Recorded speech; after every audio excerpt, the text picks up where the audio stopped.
Lagi po ba kayo mga bossing ko na walang pera? Or kaya lagi nagkakaroon ng pagtatalo sa loob ng inyong tahanan? Maila po ba ang swerte? Ang dami mo ng negosyo pero lagi itong nalulugi. Or kaya po mga bossing ko, ang dami mo nang in-apply ng trabaho pero hindi ka pa rin natatanggap. Or kung natatanggap ka, hindi ka rin nagtatagal. Dahil maaaring may kakaakibat ka na kamalasan. Subukan nyo po ito mga bossing ko dahil ito'y paborito ko na pampaswerte. Tambalan nyo po ito mga bossing ko ng dahon ng laurel or kaya po mga bossing ko bawang or kaya asin. Pero dahil ako nga po ay meron ng dahon ng laurel, meron din akong bawang na nakasabit sa aking pong pintuan. Etong tambalan nito ay the best din ito. Marami na nagpatotoo na sila po'y sinuwerte dito. Kumuha ka lang po ng kaparanggot na asin.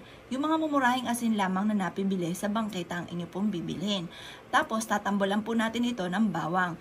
Ngayon, kapag ginawa nyo po ito, dapat ay umaga. Tapos nakaharap ka sa gawing silangan mga bossing. Proven po ito na napakaswerte. Basta kapag ginawa nyo po ito, kayo po ay naniniwala na mababago ang takbo ng inyong pamumuhay. Kayo po ay naniniwala na kayo magiging matagumpay. Subok na po ito na napakaswerte. Basta positive ka lamang. Lagi nyo ima-mindset na simula na ito ng tagumpay nyo. Ima-mindset nyo rin na simula ngayon, matapos nyo po itong gawin, lalo nyo sisipagan at makakamit nyo na lahat ng inyong po mga pinapangarap. Sabihin nyo po dito kung ano po yung nais ninyo na maganap. Halimbawa, makabayad ka agad ako sa aking mga pagkakautang. Or kaya, magkaroon ako araw-araw ng malaking benta. Or gumaling na kami sa aming karamdaman. Or yung mga pagtatalong ito ay maalis na at imbis sa pagtatalo, mamutawi sa amin ng unawaan at pagmamahalan. Kasi kapag po ganun mga bossing ko, yung nagiging mailap ang swerte.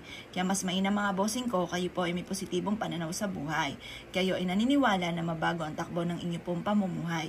Ngayon po mga bossing, kung ikaw ay isa sa marami mga pangarap at nais po itong gawin, subukan nyo na po ito. Dahil ako din nagsimula sa mga pampaswerte. Inugali ko rin ang pagsasabi ng mga magagandang salita.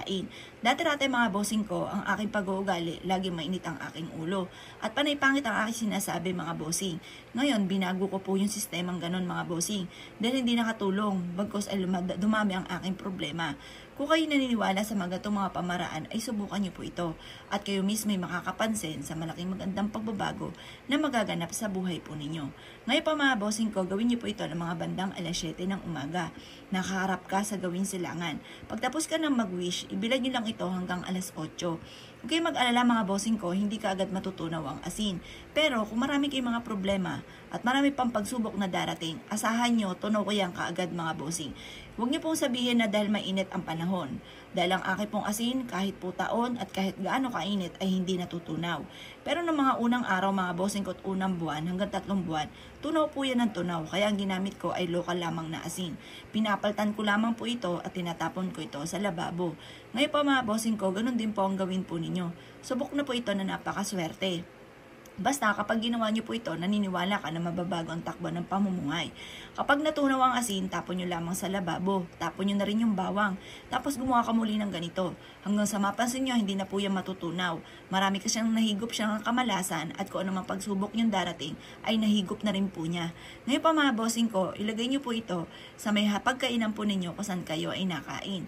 Or sa center table or kaya sa mismong main door po ninyo or sa bintana na malapit sa inyo pong main door, ang dulot po nito ay swerte. Kaya kung ikinaniwala at nais po itong gawin, huwag ka na magpatumpik-tumpik pa, subukan nyo po ito, proven po ito na napakaswerte.